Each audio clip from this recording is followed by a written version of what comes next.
Great. No. Okay, we'll have it.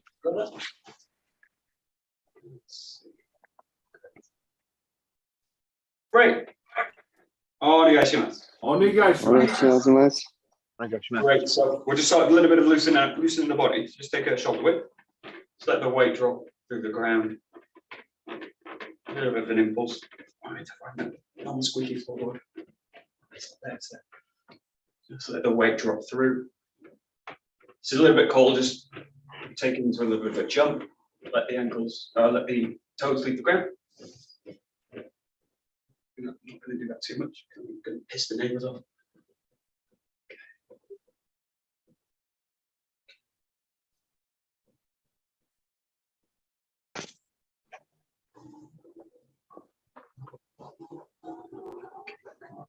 So work a little bit, we'll do some bottom works now, but just focus on the hands. You're just going to press them like palms together, and we'll just kind of raise them up as you do this kind of movement. So in a kind of high prayer position, hands right up to the ceiling or the sky, there you are. And just find that kind of impulse through the body. At the same time, a little bit of tension through the hands, pressing the palms together, and keep the rest of the joint system free. So just notice whether that pressure in the hands is kind of stiffening the shoulders up, and try and see if you can relax it.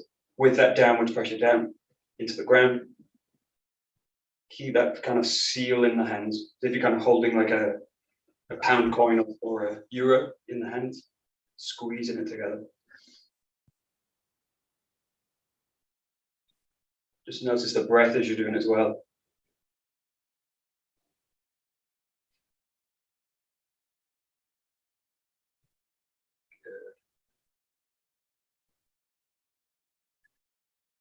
Keep that same position. We'll just start to work front and back now. So let the weight and the arms shift forwards and backwards.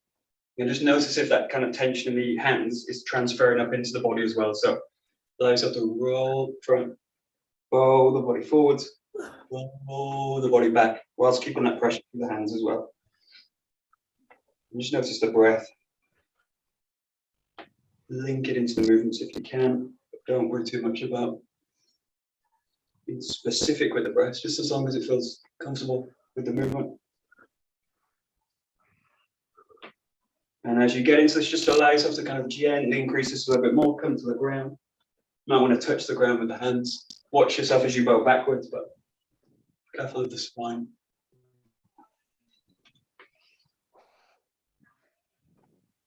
Keeping all the time that pressure into the palms. Just in your palm. No, that's so nice. Great.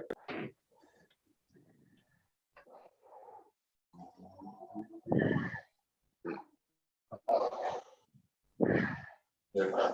Just take that the kind of prayer position down to like the heart level, and just allow it to kind of roll through. Okay, just notice where that pressure is kind of increasing tension in the shoulders. Just let it go. Release it. Roll through the body. Again, really explore motion, mobility, but keeping again that pressure in the palms. So just notice it kind of starts to become slack. Keep the pressure in. Use it to mobilize the body as you do it. And that's really looking to open the rib cages up as well. So that whole space inside the body. Good.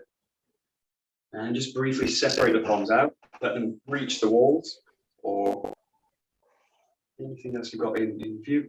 Time to roll, spread. Again, really focus on mobilizing, but keep that feeling of kind of tensioning out the hands as well. And that's good. Notice the weight shift across the feet as you do it.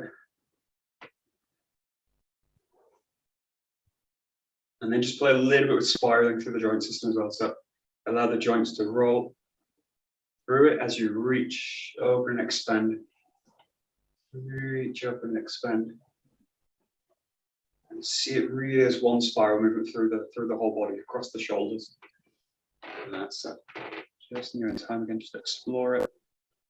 Reaching, rolling, spiraling. That's it, that's it.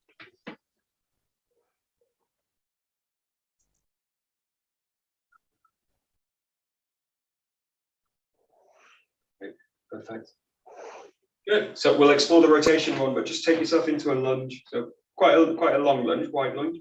Notice first thing that just the weight in the ground. So notice whether the hips kind of falling down, slack, or whether you're kind of nice and tall through it. So you want to feel kind of bounces. You don't want to be kind of holding yourself fully off the ground. Let the knees relax, but keep the hips tall, keep the spine long. Yeah, and then we'll just play with the rotation. So just allow yourself to rotate from the back hip, really playing with this rotation into the hip. Don't let the front foot move and don't let the front knee move as well. So you'll feel a little bit of tension of this kind of band, especially on the outside of the leg, but try and avoid that the knee is going to start to want to move. It will want to do it. Try and not allowing it to do it. So you're going to let it kind of corkscrew into the ground as you spiral in and out of it. Allow the back foot to be kind of toes pointing forward. So you can obviously, we're used to in Aikido, we've been with the foot back in that direction. For this one, just allow the foot to be forwards facing. It really forces the hip to create that motion.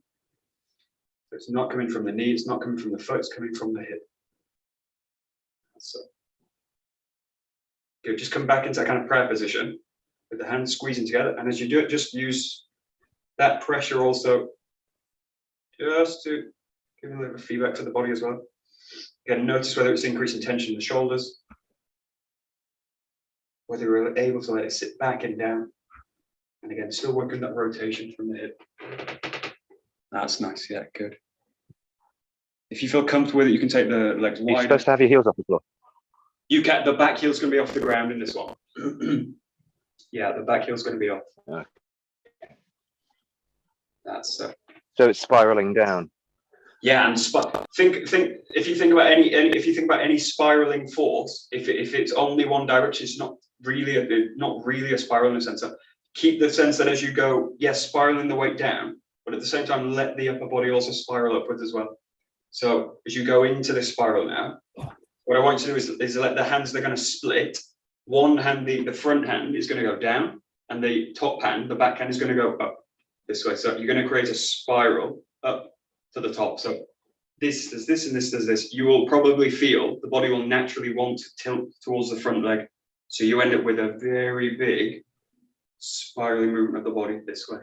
Yeah, so you're letting the front hand go down, reaches the ground. We are actually trying to lean forward. Say again. Sorry. We are actually trying to lean forward, or are we remaining upright when we do it? It remain upright, but let the hip also fold forwards into it. So you're going to engage forward into that movement as well. So with the hip. I see. And notice the difference between doing that and letting the hip kind of slack off. You'll feel like kind of all that tensioning actually will leave the body if you basically hold the hip back. So in this case, let the hip shift. Yeah. Engage the whole body. I'm doing this right. Let's see. Let's see.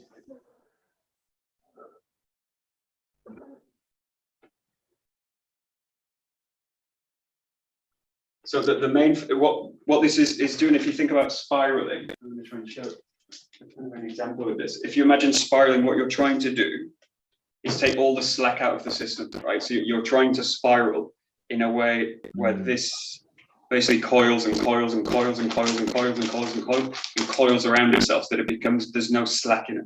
There's still flexibility in it, but it's not slack anymore. Okay. So the feedback for this movement is that if I'm in this kind of position and I add a little bit of movement into it, this feels, all my hips are slack, right?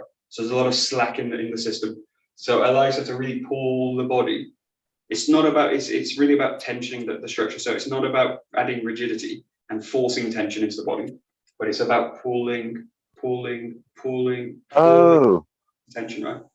You're adding tension here. Sorry, I'm not adding it. I'm moving into tension. I'm basically going into tensioning, basically, rather than tensioning. Sorry. Yeah, I know what you mean. What I'm on about is the equivalent of stretching the Achilles heel gives the bounce that comes back. Yes. Yeah. So exactly right. Okay. Right now I have you. Yeah. That's it. So it results in an elastic rebound, effectively, to come back, doesn't it? So exactly right.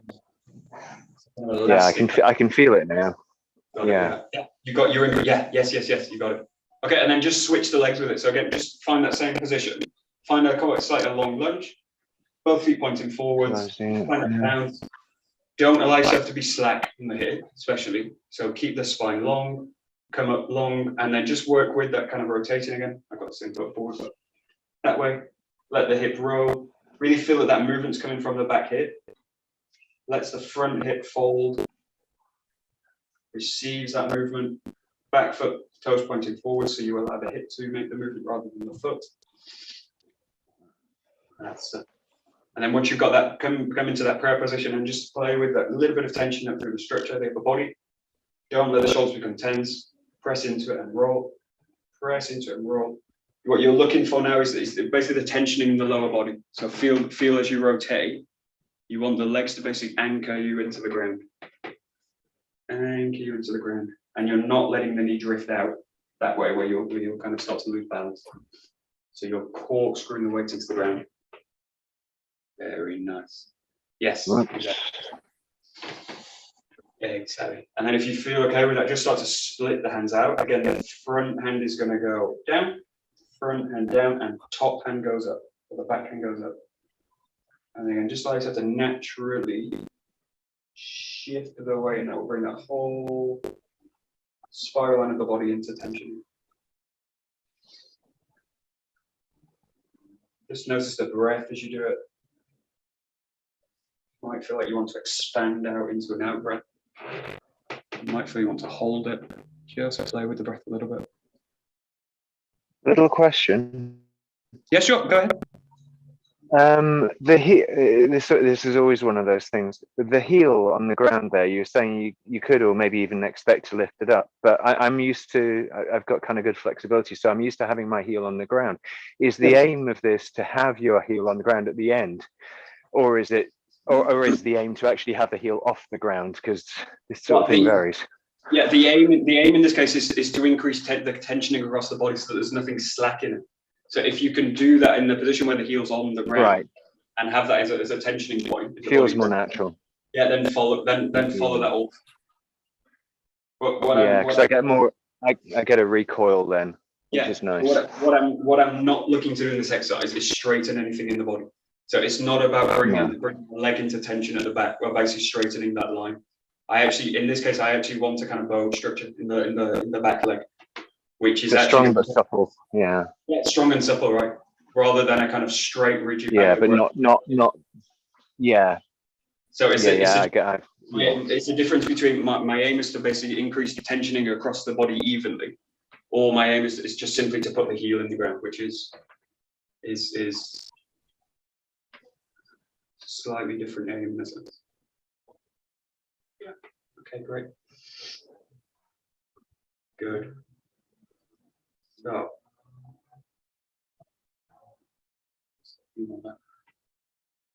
one final question, if I'm really sorry if it's a no, it's fine. Yeah, no, so this reminds me. So yeah, just this particular movement reminds me of seeing some moves in Tai Chi and Bagua and so on, where they spend a lot of time doing this, but the focus is in that on not going on stopping before it gets to a point of feeling a resistant tension. It's like you're very gradually over time trying to increase the amount that the body will move in a relaxed fashion. Is that also what you're aiming for here? Yeah, I mean, ultimately this isn't a relaxed way. So it's not about when I make a distinction between tensing the body and pulling the body into tension, which is not the same thing really, because I can tense the structure like this, or I can extend out and do it. Now it goes into tensioning naturally, but I'm not doing it right. It's just the position. It's just the positioning and the extension out right. So that's really what I'm looking for. So when we're looking for an Aikido, that makes sense. We're looking for the same thing. Like I said, play with this now as you go into this. We'll go to 𝗧𝗏𝗏 next, but just play with this a little bit with the hands, which is this pattern. You're going to palm up this way, 1 foot forward, in this case, my right foot forward. And then I'm going to just play with spiraling the structure down and dropping the arms into position. And so again, this classic 𝗏𝑰 position, hands out, fingers extended, and then roll the structure down. So it's a much tighter spiral now, and it's a really spiral that goes down to the ground and reaches out to the ground. So this is a classic spiral that's all over the system in Aikido. So it's palm up and then roll the structure down. Good. Okay, good. Okay, good. Okay, yeah. The main thing is if you look at spiral work, and if I'm going to do a spiral through the structure, in this case, the main spiral I'm looking at is from the fingertip to the elbow. Now, if this is really spiraling, what will happen is that the elbow and the forearm, the elbow and the hand, will work together this way, right? So the spiral pathways through the joint system, rather than the elbows fixed, and then I do this with the hand. So this isn't really spiral. This is like waving, right? So this is like I pass the arm through a wave, but a real spiral will affect both ends of the joint system. So if I just separate the forearm, and I'm including that the elbow and the fingertip, and what I really want to do is spiral that whole part of the system, right? So that means it's affecting the fingertip as much as it's affecting the elbow. Not that the elbow is pinned and I'm doing something with the hand, right? So allow, in this case, the spiral to really affect both ends of the connection, right? So it's going in and out, in and out. If you want a kind of image for this, just imagine there's a kind of pin in the center of the forearm and everything moves around that. So as much as it affects the elbow, affects the fingers, this, and you can almost imagine that this just stays still. So what kokyu, all this kind of hand work is definitely not about pushing. So if we look at spiral work, or we look at hand work in this case, when we do Aikido work, it's definitely not about pushing. And it will never be about pushing in the sense. It's not about something else. And it's really a coiling through the structure. So, and just explore both sides with this, left and right. Spiraling in, spiraling in. That's it. Nice.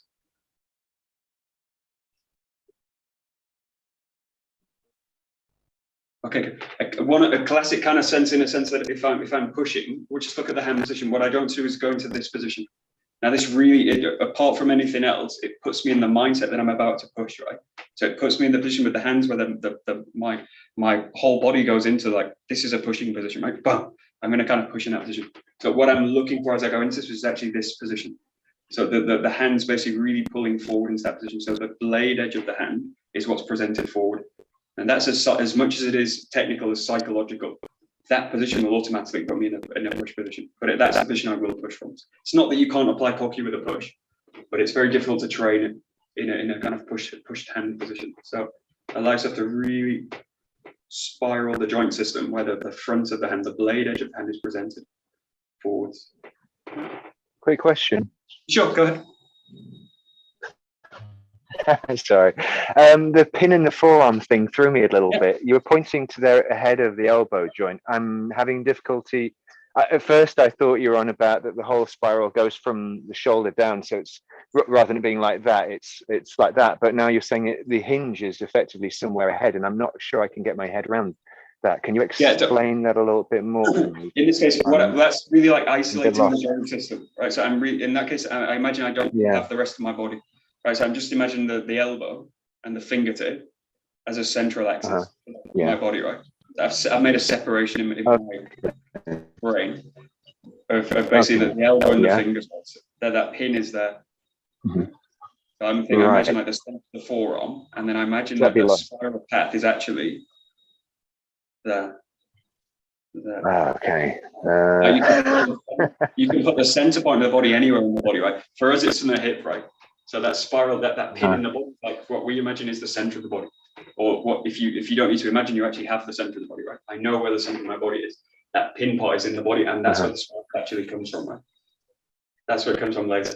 But just so I like that the forearm is spiraling, it's useful to imagine actually where is the center part of that. If I was to separate the forearm out from my body, where would the center point of that be? And where would the spiral come? Oh, I see. Yeah, that makes sense. Right. Sorry. So I thought you were talking about a pin on one plane, but you're talking more of like a singular point within, right? But it's still rotating around in any direction. Yes. Right. Okay. That makes more sense. There we go. Right. So. Okay. That's good. Oh, right, good. Good. Good. Good. Now just play a few more with this. This, in a sense, is like a Kihon. I go up, pause, and then I drop in. And then I go up, pause, and then I drop in. Now, if you've got that kind of connection, or you feel like you've got it, just play with pulsing in and out. So it's got a kind of breath to the movement. But I really don't want to feel, again, if I catch myself out and I go into pushing, or I catch myself out and I'm just doing the arm work, really coordinate the whole body. Together, together, together. And the extent that I can kind of recruit the whole body into the movement is basically how far I'm going to take it. And if I feel like I'm separating out, or I feel like the body's leaning over, I'm splitting out, I'm going to pull myself back and really make the movement much more precise.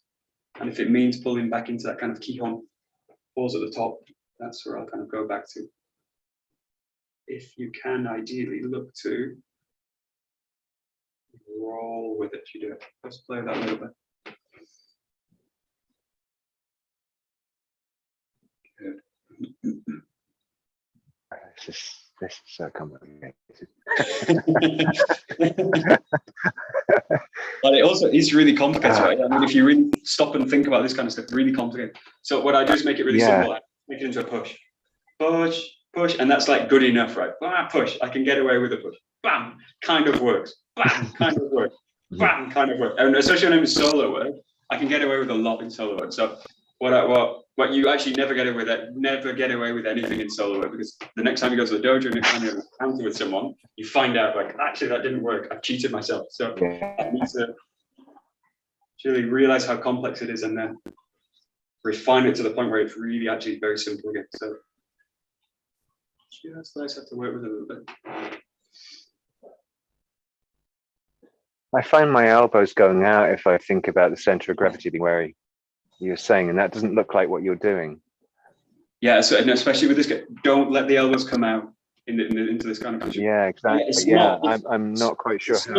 It's not that you can't apply power. I mean, you can apply power from any position, right? But it's not conducive to being able to apply power in terms of koku. So if you think about everything we do in Aikido, it's basically elbows down all the time, basically. Elbows pointing down. We do come up into these positions, but it's very rare that we're in, like it's almost never that I'm in these positions, unless I'm on the receiving end of the technique and someone's trying to split me away from my power source. But all the other times I see elbow down. So if it means I'm doing that, the elbow starts to pop out, I'm probably working in the wrong area. Actually. So I need to get the elbow back in, down, and roll it down. Roll it down, roll it down. Do it. Okay, we'll do 2 more minutes with this. Just play with making contact. Sorry, could you just do that again? Yeah, sure. Which part of it? Yeah, so just the bit you were just doing there because the screen froze. Right. It's the same thing. You want to feel that the elbow's trying to watch your elbow. If the elbow's doing this, raising up out of the ground, it's pulling me out of. It's unplugging me from my hip, basically. Yeah, and that's the kind of position I want to affect on results in that. Doing the technique on them, right? I'm going to take them away from the hip. So the counter to anything is if someone wants to do this, I'm going to drop the hip back in and I'm going to drop the elbow and let the arm be heavy, right? So just play with this now as a feedback thing. You can use a door, you can use a wall, anything. Press into it and just apply weight into it. I'm going to try and show you. I can actually show you touching onto a wall. Apply weight into it and apply weight into it. Now you can do this with a push, but just be really careful you're not doing this kind of stuff and doing this kind of stuff with the arm. So it's actually better that you do it with take a katana, the blade edge of the hand, and then just apply a little bit of weight through the spiral. But yeah, it's not about pushing forward. I'm not looking to move the wall. You won't move the wall unless it's a really weak wall. You will. You'll apply pressure to it and it will move. It'll disappear. It wasn't a very good wall. So the wall's not going anywhere. It's not about moving the wall. It's about applying pressure into it. So that pressure is going to come from the ground in this case. You can do this with a door frame. You can do it with the corners are really great to do with a corner of or a door frame. So I can really use that contact point to roll through the forearm. So you can do this with any kind of contact point. You can do it with the hand. You can do it with the forearm. Just play with making contact. Can you show me again what you were doing? Because I still can't quite. So you're here. What I'm going to do is again spiral down into it. So I'm going to spiral the weight in and then apply pressure into it. Spiral the weight in and apply pressure. Now, if I apply pressure in the wrong way, I see. in the wrong way, this happens.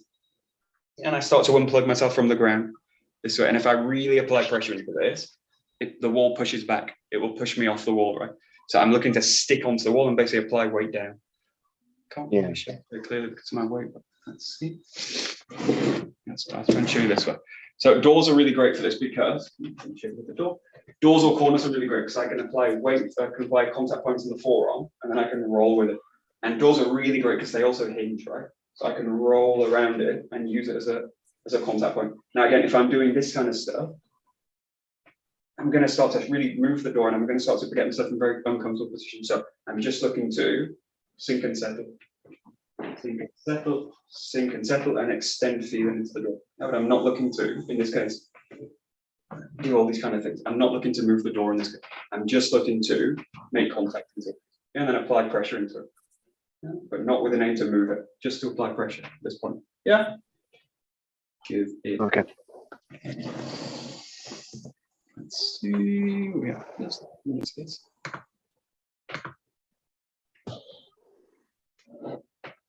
That's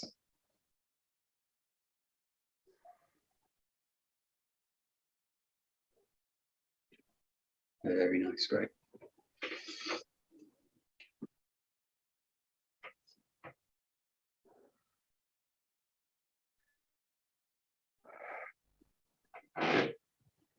So, great. So we'll work now with the weapon to do this. So we'll work with the bokken tonight. So let's find your bokken.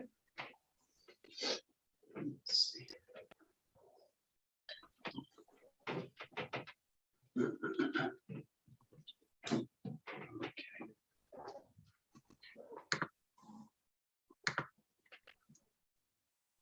So in a way, we're kind of working the system backwards because generally we start with the weapon and then we feed that into the taijutsu work. So it's in a way it's kind of backwards in our normal posture, in our normal setup.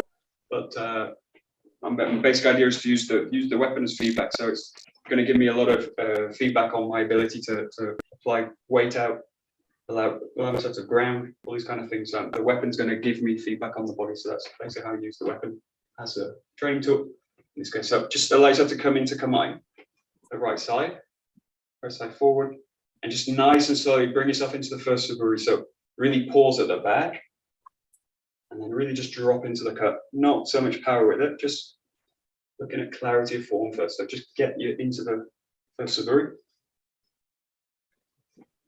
Feel your way into it.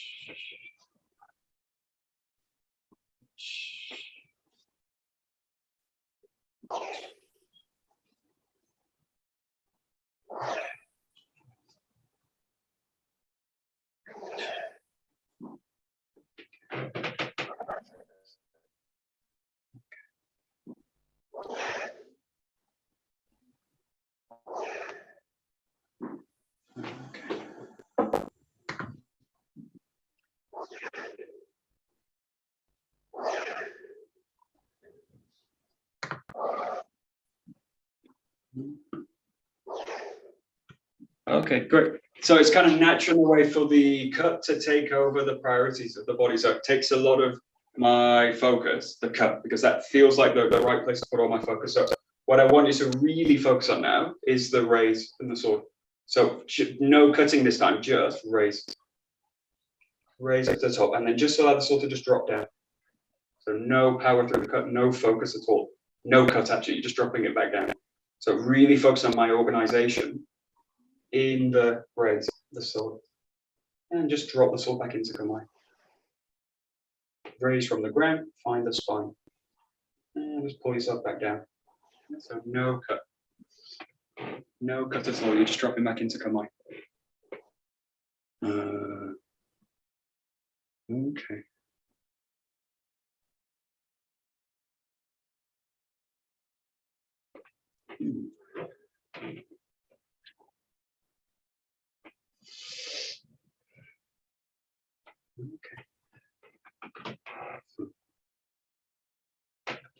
Okay, good.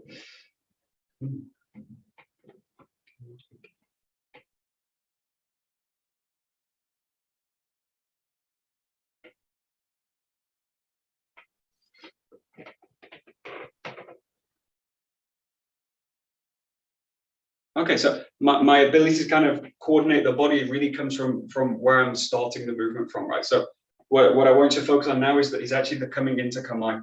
We're going to make it very obvious in this case where it comes from. So if I do the coming into kamae where I load to the front of the body, now everything I do is going to come from the front of the body. So it's, unless I take a lot of movement and I pull the body back into the core and then I come back, it's going to start in the hand automatic. So it will start. I don't really have a choice about this because I'm out of balance. I'm loaded to the front. My next movement is going to be pull the arms back to do this movement. So to kind of prevent that, or to work into a bit of a more of a balanced way, what I want to do is really play with the sword in the right hand. It's open the side, and I want you to really come into kamae from the back of the body. Yeah, so you're loading the weapon from the back and drawing into kamae this way. And I want you to really feel the back's round, full, and wide as you go into it, rather than like short, narrow, and stuck forward this way, right? So really come into kamae. You can do this in a few ways. You can obviously work from the traditional kind of kamae from the left hip and draw into it, but this also has a tendency to become small in the front. So allow yourself really freedom to roll and open the body from the back. So it's as if you're drawing the sword out from the back of the body. Give it a try. That's it. So you want to feel really broad in the shoulders, wide in the back. Okay.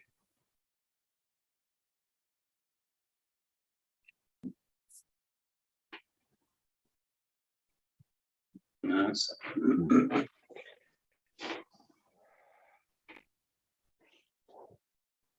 Okay, so we'll play with the next exercise, but you can't really do this wrong. Or if you do it wrong, you will really feel the difference. So watch this. If I go here and I load the weapon into the front of the body, it does this, right? Automatically the weight shifts forward and all of my weight goes into the toes. Then they cling into the ground to try and hold the body up, right? They don't really have a choice about it unless the body just wants to fall over, which it probably won't want to do. But if you access the back and extend out, the weight will settle down to the body. And I feel really comfortable in this position, right? So just notice this. I can do this, or I can do this. Yeah. One of them will give you kind of functional ability to use the body connected, and one of them will really limit it. Yeah. So again, really simple exercise. And it's a very simple, it's like the feedback to this or the feedback to this.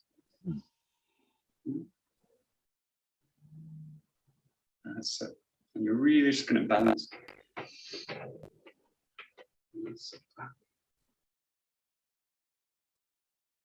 Okay. Yeah.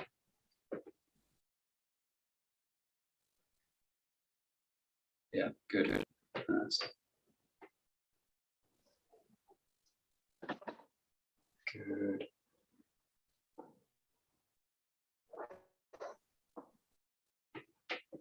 Okay, good. And then take this a step further. Rather than just press out, you're going to raise the sword up now. So watch this. If I raise it in the front, again, if I use the same coordinate or use the same idea, like I'm loading the weapon at the front, and I raise, this will happen. And the body becomes tense and it starts to go into this holding position, and the body needs a lot of tension to hold itself up. So look for the one, again, where if I reach out and I access the back, and I feel the ground and the balances of that, and if I raise from this position, it actually feels very, very comfortable. Yeah? So the body just sits into itself, and the sword just naturally raised from the body. So it's not weightlifting. So I don't want to raise it from the top. I don't want to pull it from the top. I don't want to load the weight forward and have the body hung up. I want to sink and drain. Yeah? And let the elbows hang down. Structure's nice and rounded, but relaxed is the key thing. So really calm. And the feedback is really go back to the body. What does it feel like? Is there excess tension in the body? And can I mobilize the whole structure, basically? That's really what you're looking for in these positions.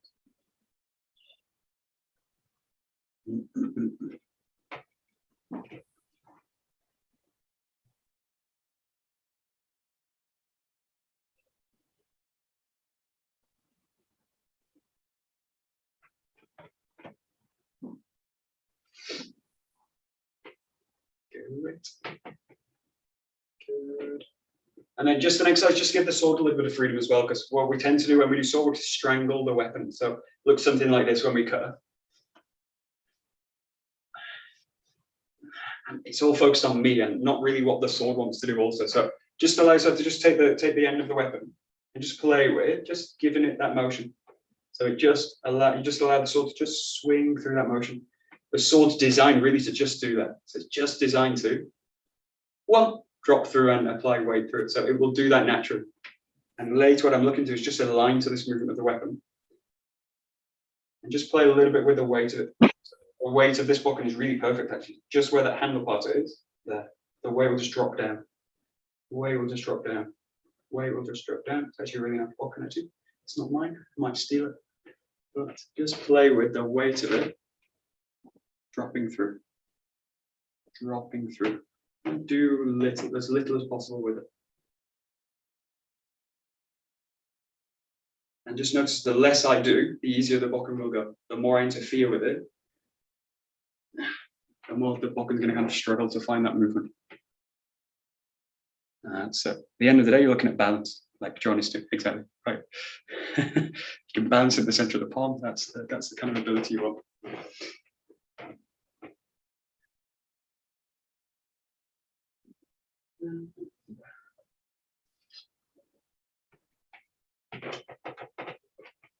That's actually a nice exercise. Play with this also. So John's doing this as well. So I'll follow John because he knows what to do with it. Balance in the center of the palm, follow it around, and then just let the sword go. Oh, don't cut the carpet, but just play with it. Bounce a little bit, and when you feel it go, just catch it. You can catch it in the thumb and the forefinger, but let the sword cut with the blade down, and it will naturally find that path. Again, if I don't interfere with it, don't hit yourself in the toe or anything, but just be careful of objects.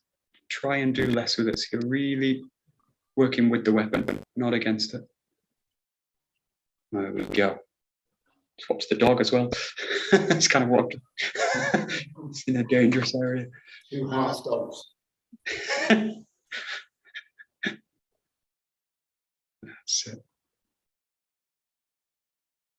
That's it. That's it. Great. Great, so now using that, just go back into the first roots again, coming into that long position. Again, pull yourself back into this idea that I don't want to be in the front loaded. I want to really feel that the sword's really in the back. Okay, and then just go into this idea of letting the sword drop through. So reach the spine, and then I don't interfere with the arc of the sword, just let it drop. Find the spine, and let it go.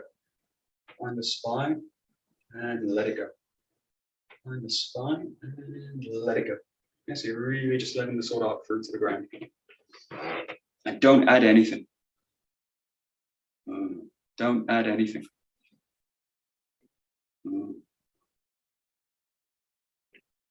Okay. So this practice can go one of two ways. One is that I try and add something which looks like this. I go here and then I try and add into the weapon. I try and add into the weapon. Try not to add anything. And the other one is that I separate from the weapon. So you're using your grip now to connect into the weapon. I'm trying to align with it. So if it means that if my grip is doing this, I'm not really aligning to the weapon. The sword's free and it's going to escape. Right. So I want to have a grip which is very flexible, but it's also sealed. But I'm not, in this case, the first thing is don't add anything into it at all. Just let it drop. So I'm letting the sword naturally find the ground. Just drop with it. Definitely try not to add anything into it yet. Not quite yet. Just let it go, but align the grip so that if the sword feels safe, it doesn't feel like it's kind of jumping out the grip. That's it.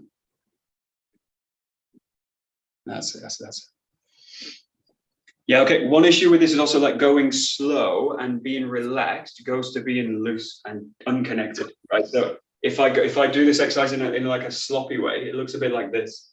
It looks like this.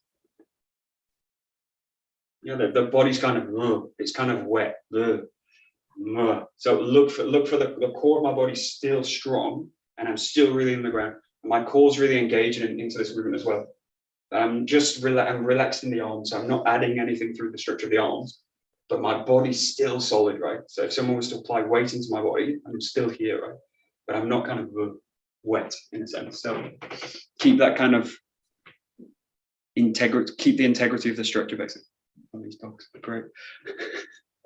Keep going. So slow and relaxed doesn't mean loose and disconnected. Yeah, so nice. Great.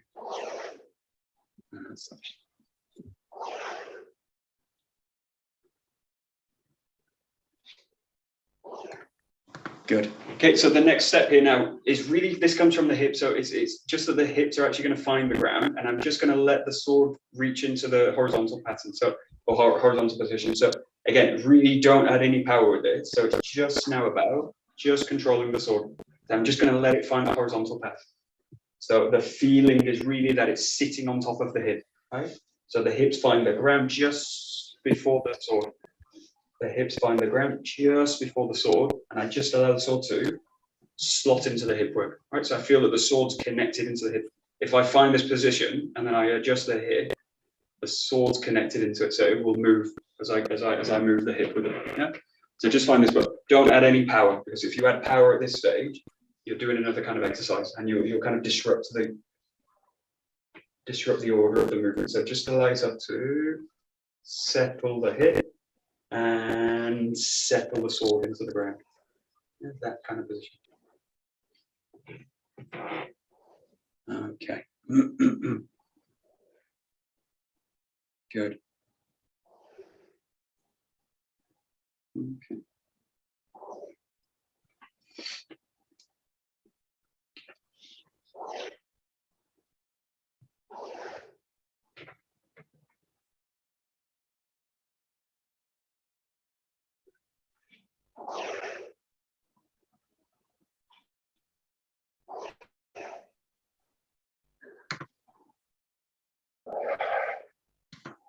Okay. Next thing, it's not really a technical point. It's actually what I'm doing with the mind as I'm doing it. So notice if you're doing the cut and you're actually just really focused on yourself and the hands. So it becomes something like this. This is quite internalized and it's quite fun. It's quite small. Be much bigger and expand out through the weapon. So as I do this, really think about extension out the tip of the weapon. So the first step in this is really, there's two things. Feel the ground under the feet and feel the extent that your consciousness actually going to the tip of the weapon. So can I actually feel the tip of the weapon as I go into it? Or am I kind of stuck somewhere in the body? And do I actually feel the ground with the feet? And if I do feel the ground, what's the extent to that feeling? How far does it extend?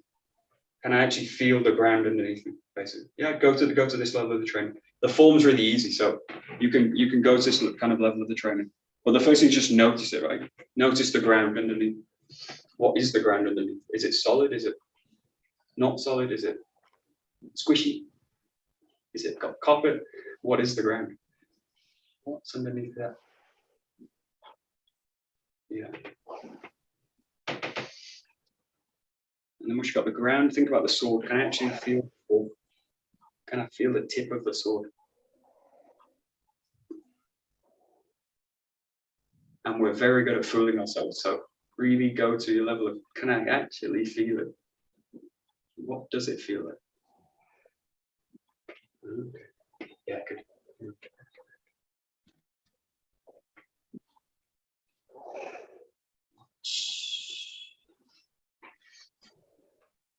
Good.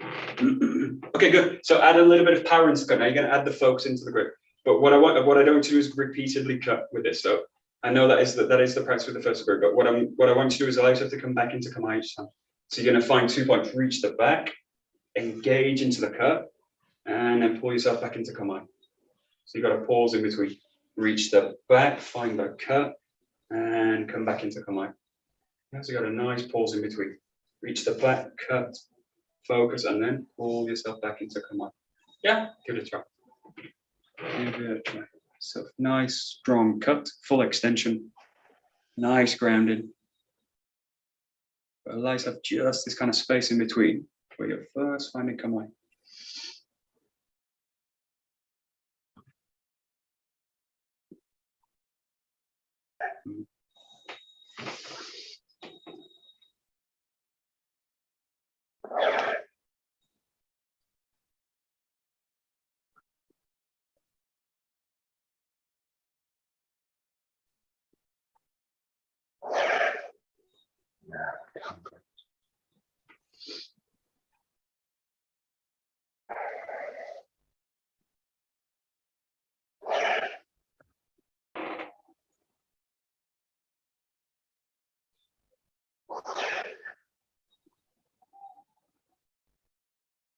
Okay, good. So there's a thing in Japanese martial arts where no movement is unnecessary, right? And no movement is empty, right? So just watch this. There's a sense of that when I do this now, I say this is full, and then this is not really anything. Just coming back to Kamae, right? But really feel that as it was really an essential movement that you're pulling back into connection. So whatever you do, whatever movement you make, even this or this or this, you're working the same level of connection now. If I do the movement connected and then I disconnect as I come back, I'm working disconnection. So I've got a good part where I'm connected, and then equally I'm disconnecting as I come out. Now you're like, if you in terms of balance, you're working disconnection and connection, and they're going to equal out to kind of the net. So work all the time in connection. So really think about as you come back into Kamae. This is connection also, right? There's just less activity with it, but it's the same level of connection. So you're always looking to deepen your level of connection, yeah, rather than pull out and go into disconnection kind of stuff, right? So don't be unconscious basically in the pullback to come on. Every movement's really essential, and every movement should be as equally full, and the work's always the same. So that's it.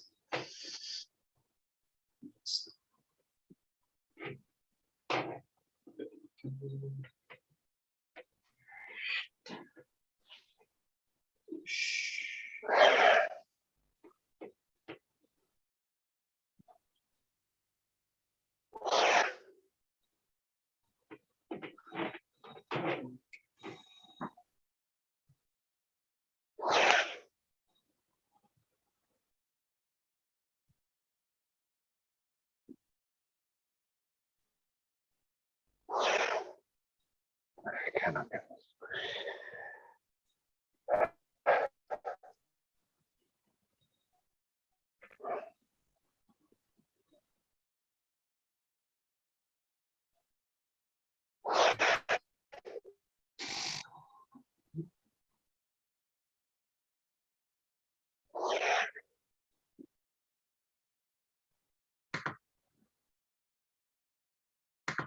Okay, good. So a lot of the practice with Saburi is actually getting rid of what's not essential, right? So a lot of the practice, it's not about building and getting better at it. It's actually learning that actually the less I do, the better it usually is. So pulling out the stuff that I don't really need. So all the inessential movements, I want to remove them.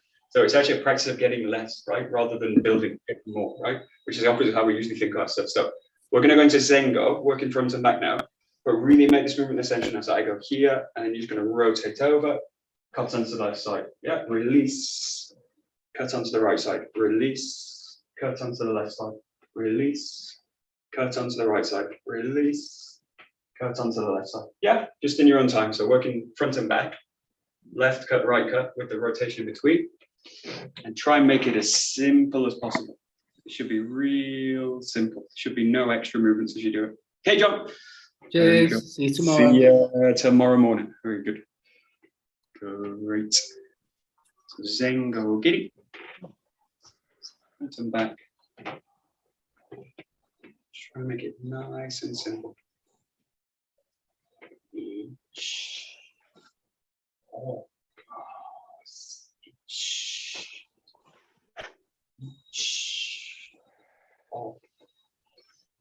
Each.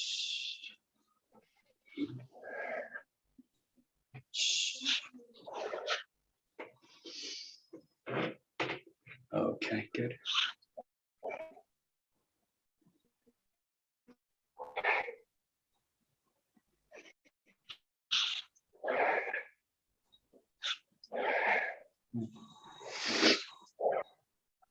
Okay, good. So I'll give you some examples of like non-essential movements for this. So the first one's reaching the back. So you don't need to reach the back with this one. So only on the first cut do you do that. So a non-essential movement is this, and then the cut. That's splitting this movement now into two. 1, 2. Try and really feel this is one movement. So the raise, the cut is one motion. The raise, the cut is one motion. But I don't reach the back in this case. It's not necessary for this form.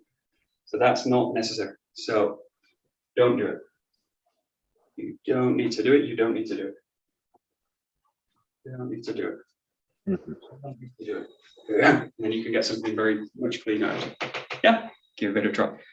it's not that you can't reach the back. Sometimes you do reach the back. Sometimes I'll also teach to reach in the back, but you don't actually need to do it in this case. Okay.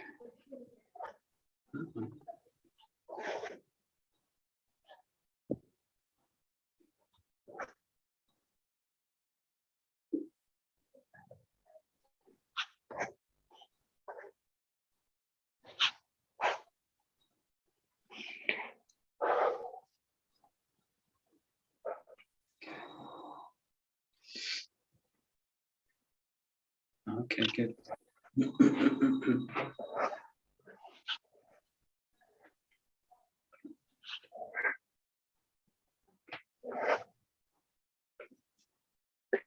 Okay, great. So there's always a follow-on from this. I just have one point first, and then so there's always a follow-on from my logic of how I want to use the body. So if this is really one movement, it means that nothing stops throughout the movement, right? So watch this. If I've got that, if I hold that as true in the body, and then I do it and I stick and the hips stick and then I cut, it's not quite true. So the idea that I have I don't actually understand it, right? So what I'm looking for in this case is a whole body movement that doesn't stop, right? So that means that nothing is static throughout the movement. Nothing is static throughout the movement. And especially that's true of the hip.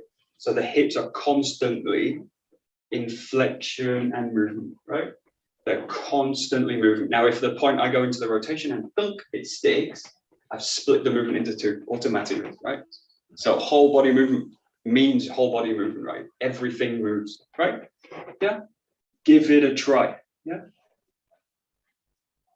If that's what I want, maybe. Whole body movement, nice idea. Feels great. There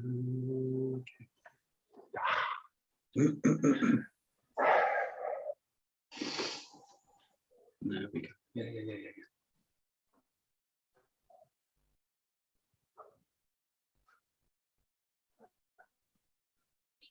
Quick question. Sure, go ahead. Yeah. Thanks. So this has bothered me for years, and I'll just angle the camera down so you can see what I'm talking about. It's to do with my hip direction movement. It's a bit darker here on the balcony, but I hope you can see. So when I'm making the change going from right to left, so there, when I'm coming back, I find myself pushing off from my right leg towards the left, which then makes me go backwards, so that I'm then cutting forwards to make the cut.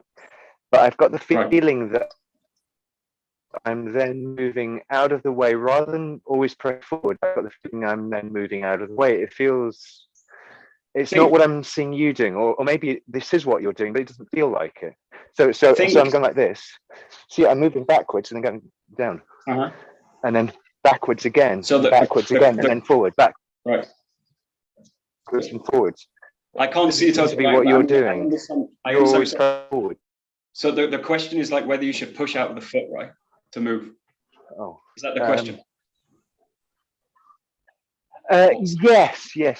So I'm going. I'm move a bit further. So I'm going here, and then in order to make the turn, I'm having to push off the back foot to turn. Right. Change position, and then push forward again, and then push backwards. Right. To go. So I'm puzzled as to whether this is the right thing to do because it feels natural, but it looks wrong. It doesn't look like what you do. It feels natural and it feels wrong.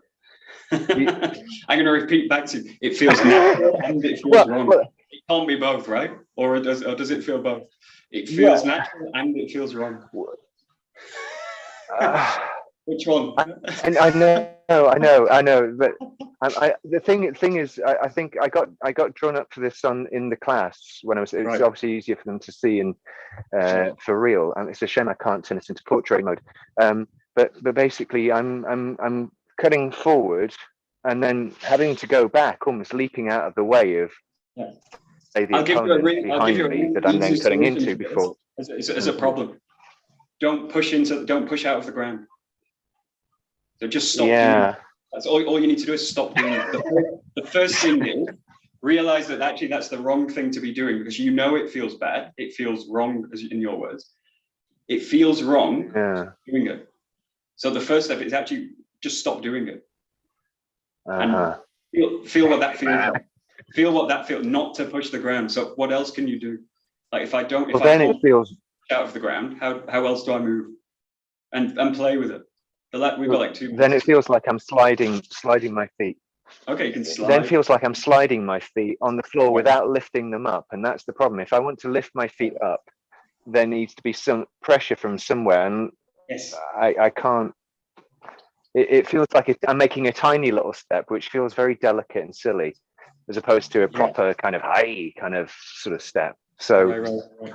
So I call this like I call this a little bit like the parachute effect. You know, when someone jumps out of an airplane and they pull the parachute. Yeah. So it looks like, they go back. It shoots up, right? They pull the parachute and they go, they shoot up, but they don't, right? They just keep falling.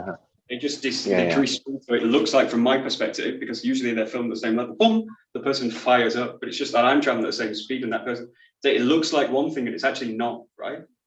We're very good as humans at misreading the signals that we get, right? We're really good at it, which is why we're very easy to fool as a race, right? Super easy to fool. We misinterpret what we're actually looking at, and we make up a story about it. That's something else. But watch this. I'm going to just think about the last thing. We'll all do this, but forget the cut, forget the sword cut. Just go to the feet, right? So you basically, there's a few options you've got with the footwork. You can see yourself as being on the ground, and that in order to move, I need to push out of it. So in order to move, to release myself, I need to push myself away from the ground, right? Push myself away from the ground. Push myself away from the ground, right? Or kind of pull the leg up. I'm going to move it. I'm going to pull the leg off. It's like it's magnetic. I'm going to pull the leg off the ground, and then I'm going to place it. And I'm going to pull the leg off the ground, and then I'm going to place it. So this is like pushing, pulling. This is if this is my relationship to the ground, it will have a big effect on how I use the body, right? So pulling, pushing, all this kind of stuff. Yeah, just play with that for a few. Get an idea of what that feels like, or not an idea, get a feeling for what that feels like. Have a direct feeling of that, pulling, pushing the leg. Right? And no movement's wrong, but it's just some movements will be more functional for what I want to do. In terms of Aikido, pulling, pushing, not really where I want to go. Will I do something else? Right. The other option I've got, apart from the other option is that I experience myself as being on the ground, and I kind of skate across it. So I slide the feet around and I kind of slide across as if the ground's like an ice rink, and it's nice. And I can do this on tatami, right, or a soft floor. That's often a kind of movement you'll get in martial arts, especially ones that work with tatami. I have this kind of sliding kind of feeling. So I have less resistance to the ground. I'm not pulling, pushing. I'm just sliding my feeling across the ground, right? This is like being on ice. So again, it's not a wrong movement, just maybe not so functional for what we want to do. So I'll go through this a little bit quick. We'll work on this a little bit in another class. But the other one I can do is I can really feel my weight and my body in the ground, right? So that I'm not thing on the ground. I'm a thing that's in the ground. Yeah. So my existence is in relationship to the ground. That means that when I move, I use the ground to move. Yeah, and that means I'm falling towards the ground. So this is compressive force rather than pushing or pulling force or skating force or any of this kind of stuff. It's compressive. And I'm allowing the structure to basically find the ground, meet it, and I use that force to move, right? So it's compressive force, right? Which has the word press in it, which sounds kind of bad, but compressive is something else, right? Had 1 hour, 15 minutes conversation about that last Friday. Oh yeah, was that Friday? Long lecture on this. 1 hour, 15 minutes talk. That started from what? Where does movement come from? Right. And I can talk about this, but you really need to have an experience. It's like, and it's never that a movement's good or bad. And it's never that, movement starts in the hand. Yeah, sometimes we do.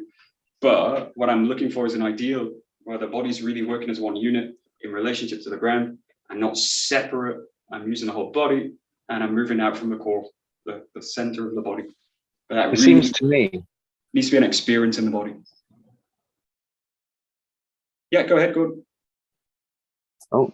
oh, it seems to me I'm trying this out as you're saying it, and it seems to be kind of like being a tornado with various limbs and bits going around. The tornado is staying stable. So for example, as I'm turning, I'm one example of how I can do this. I can either lift myself up, directly up, and go down, or I'll turn to the other. I can also go down, and I'm just pushing I'm letting myself drop directly down and then pushing back up. And I'm staying in the same place. My legs are moving, but I'm staying in the same place. So that seems to be the kind of up down thing. So I say it's like the center of the body's like a tornado. Everything's turning around it, but the center stays where it is. And that seems to be more like what you're doing. So are you dropping down and then coming up, or are you going up and then dropping down? I can't quite figure it out. It's neither of those. Oh, right. You're staying where you are there.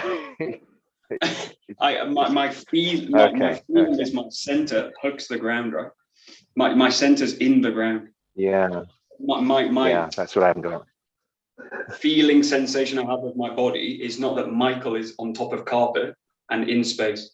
My feeling of my body is that it's actually plugged into the ground. Boom. But I feel my weight below the ground. Boom. Right? And I use that sensation to move the body. I use that sensation by pulling, pushing, lifting. That's not what I'm trying to do, but it's not the idea I kind of hold of my body in space. And basically the idea needs to change. Otherwise nothing will change in a sense. Okay. That's the end. Okay, thank you. Okay, great. We will stop there, right? But it's always going to be the same. This is the same stuff. It's the same work. It never really changes. And we use the body in the same way all the time, whatever we do. So it's always the same kind of work. So, okay, we'll bow out. Great. Domo arigato gozaimasu. Domo arigato. Domo arigato gozaimasu. Thank you. Great.